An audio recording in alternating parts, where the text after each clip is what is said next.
Hey everybody, welcome back to the channel. Stu Clark here. Today we're going to go out in search of warblers.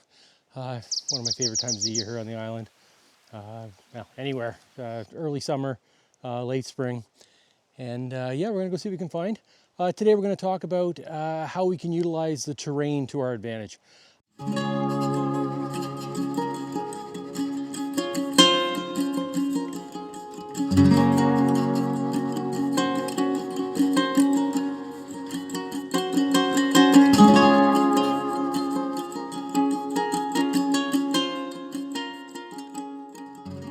So one of the big things when you're starting out in wildlife photography, it's not just about finding your subject, but it's also about finding good places to photograph your subject. You'll notice so many people when they're starting out, like say, they just end up shooting up. And behind me here, you can see I've got a good hill. And so where hills are, birds tend to like them. They just tend to like that habitat. It's from all the hiking I've done, everything else, I always seem to find myself on a hill. But the hill provides a lot more than just habitat for the birds. It allows you to get a different perspective on those birds. Where we're going to go up today, one of my favorite warbler spots, tanagers, grosbeaks, things like that. It's a really good birdie spot. But what I really like about it, it's a second growth forest. It's been recently cut. Well, recently, probably 10, 15 years old at this point. And so the trees are in that 20-foot range at the moment. It's getting beyond, it's getting right to the edge. This will be one of the last seasons I actually shoot here. So over the last number of years, as the trees have grown higher, they're slowly getting to the point where it's tough to get green as a background. You're kind of getting higher and higher up. So that trying to find either a higher hill with a different perspective or a newer forest is often kind of the best way to kind of go about trying to find those birds. So we're going to head up the hill here and we'll go see what we can get. And like I said, so what you're trying to do is often the birds will tend to, they like singing and calling from the top part of the tree. It's just not their nature. And so by getting a little bit more elevation, you're going to be eye level with those birds, so it gets a lot better perspective from both a photo and video standpoint. So yeah, it's a great tip that will really improve your photography if you can kind of find a little bit of elevation, a little bit higher on them. Okay, let's head on up.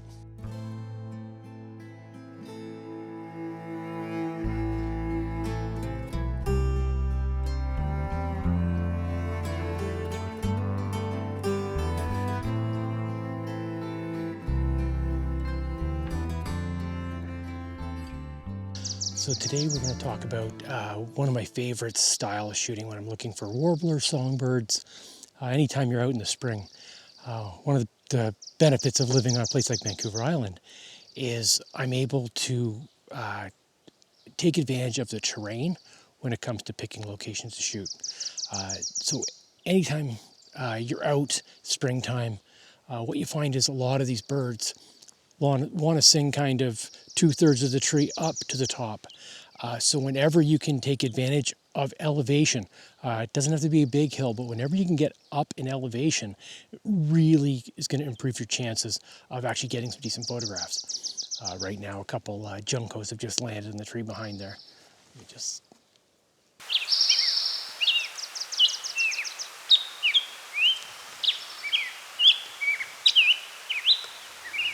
You can see the habitat we're talking about here. Those black-headed grosbeak calling in the distance there. I've got a Wilson's warbler calling to the right here. Got a couple juncos calling. And whenever you can get into this sort of habitat, but just giving yourself a little bit of elevation gain, it dramatically improves your opportunities. You're going to get a lot more birds calling from the treetops. Just, if you're setting up, whether it's going to be, if you're on a drip, if you're on food, if you're going to be doing some call playback, just having that little bit of elevation gain, the birds feel a lot safer. You're kind of getting them off the ground. Most birds don't want to be at ground level. So whether up in the canopy, where they're naturally singing, you can hear all the birds singing around me right now, so there's no need for call playback. It's just a matter of picking location. Right now there's some honeydew, so we've got the rufous hummingbirds will be coming in to feed on that.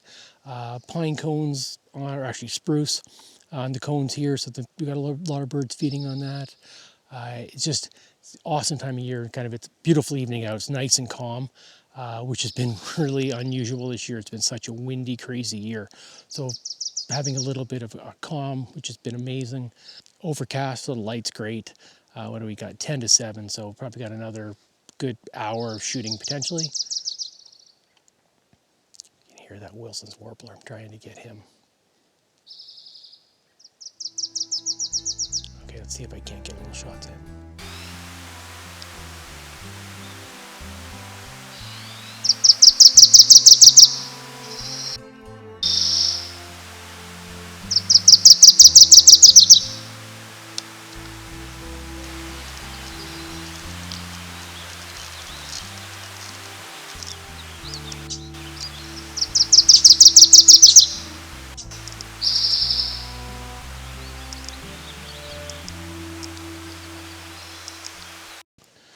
So awesome.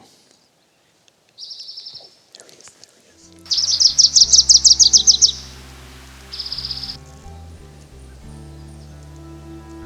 He's calling up here. Wilson's warbler are definitely one of the more difficult West Coast warblers. They're so quick, they jump around a lot. He's calling quite loud, it's amazing. And I've heard Western tanager finally. It's been a really slow year for tanagers this year. Been a weird year all around, and I think I've been so busy I haven't been out quite late enough. So I've kind of been out a little bit later today than I have been. I kind of was out during the day doing some restocking, chasing a few birds around. I actually got a really cool rare bird for the island. I actually got a Western kingbird, which hasn't even made it to eBird yet, which is surprising. So that's kind of cool. I'm sure it'll show up today and it'll be a bunch of birders up there tomorrow, but whatever. At least I beat the rush on that one, which is kind of neat. Just a quick video, and then it just took off. It didn't give me any great shots, but at least it kind of good to get, which is pretty cool. This is actually the spot behind me. Always get rough grouse calling there. I haven't heard any this year, so I'm hoping this one hasn't been hunted, but this has been kind of a good consistent spot for me for years. So yeah, by taking advantage of the habitat, like I said, I bird by ear when I'm shooting. I really kind of, getting to know your warblers. You can hear this one, he's just calling away behind us here. As I'm walking up the trail, this is kind of a big spot for my Western tanager, black-headed grosbeaks, Wilson's warbler, orange-crowned warbler. I get Townsend's warbler here as well. The odd black-throated gray, but they're down below normally. But it's really nice because it's an old logging road, and basically because of the slope, it really allows you to take advantage of the terrain and kind of elevate yourself. So you're kind of shooting down into the treetops a little bit more, far more likely to get a singing bird, which is so amazing. And yeah, it's kind of one of those things. Oh, did you hear that? That was a Rufus hummingbird doing his dive. Okay, can you hear him there?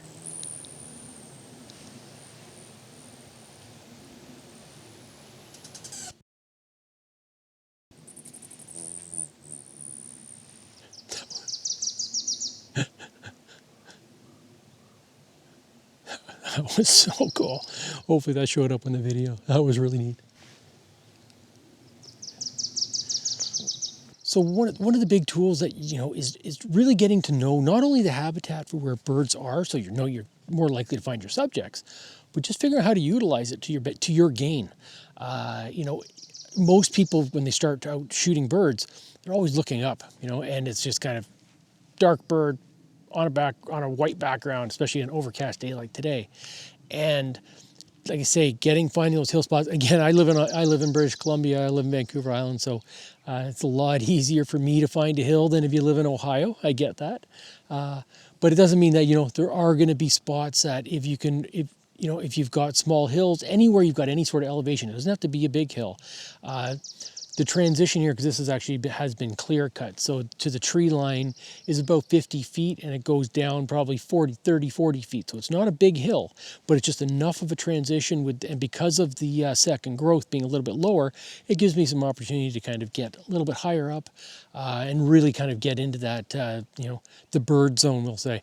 Yeah, it's kind of, it's one of those things that a lot of times people, they always tend to walk low.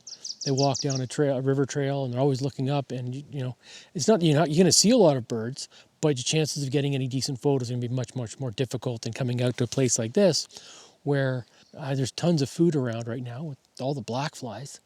It's funny, when I moved to Vancouver Island, the black flies, there wasn't that many. Nowadays, things have definitely changed. I had a tick up here the other day, so definitely time of year you do have to be careful when you're out and about.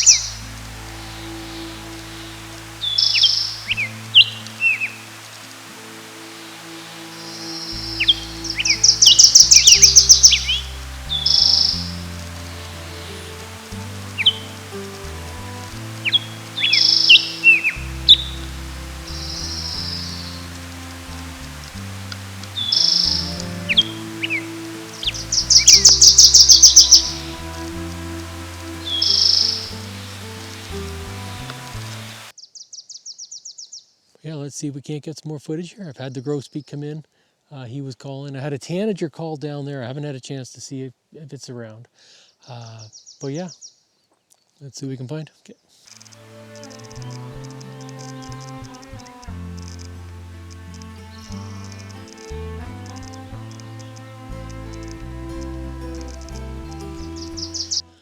Oh, that was really cool. Junco just flew in. Looked like it had a termite in its mouth. I guess must be a nest here of them as well. Like I say, just by that elevation is just so important. Just with the Wilson's warbler calling here, other birds kind of come in, fly up, see what's going on, and the junco just wondering what happened, so kind of flew up to the tree, and obviously it's going to do a prey delivery to the nest. Something to be very aware of too if you are in a spot like this.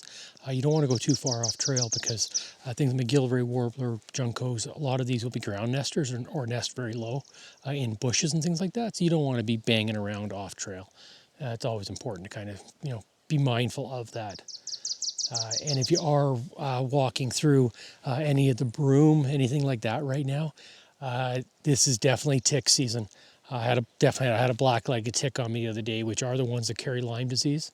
And unfortunately, that's really, I just saw a report the other day from Ontario where they've had something like 1,200 cases of black-legged tick and potential Lyme disease there already this season. So it's been a very high year. So something to be very mindful of when you're out and about. To be honest, I'm more concerned about ticks than I am about cougars and bears, which are around here as well. Had an olive-sided flycatcher calling here a minute ago.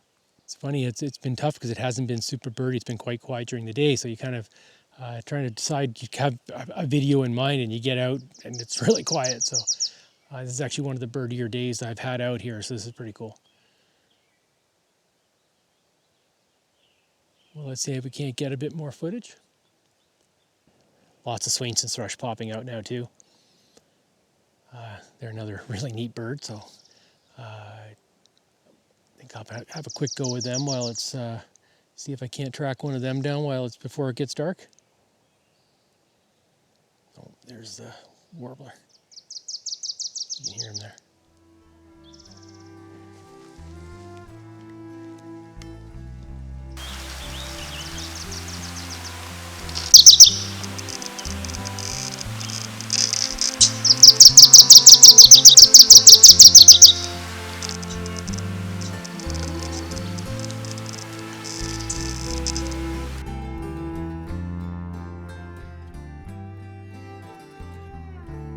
Yeah, like I said, this has been, I was reading on, somebody had posted the other day, I guess, in Washington State, just south of us here.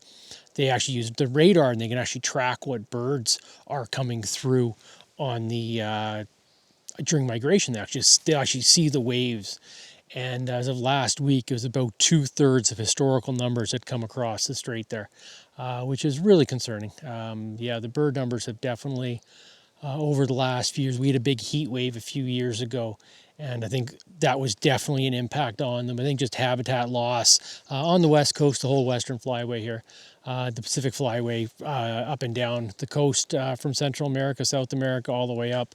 There's been so much development, so much habitat loss. So you can imagine if you're a bird migrating, those stopovers become really important. It's nice to see some birds. Nice to hear a lot of birds out today, though. That gives me a little bit of hope.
Well, that was really cool. That answers my question of whether or not the grouse was still around.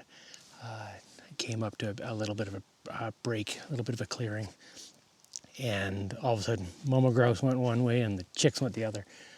Just tiny little guys.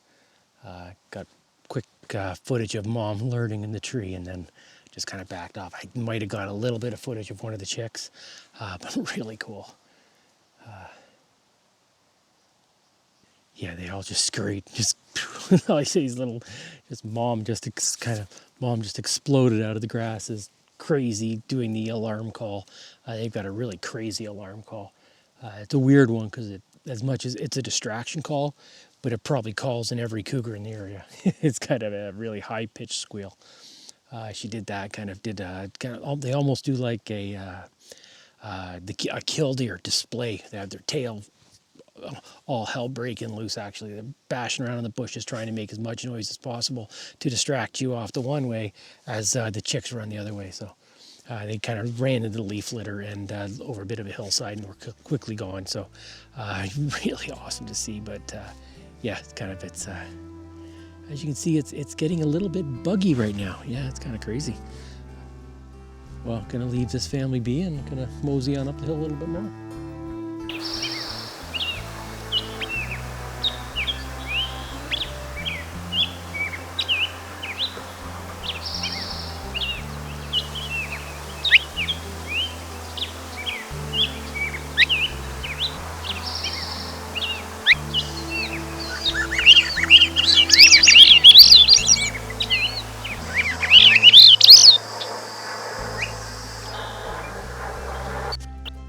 Well, that was a great evening out.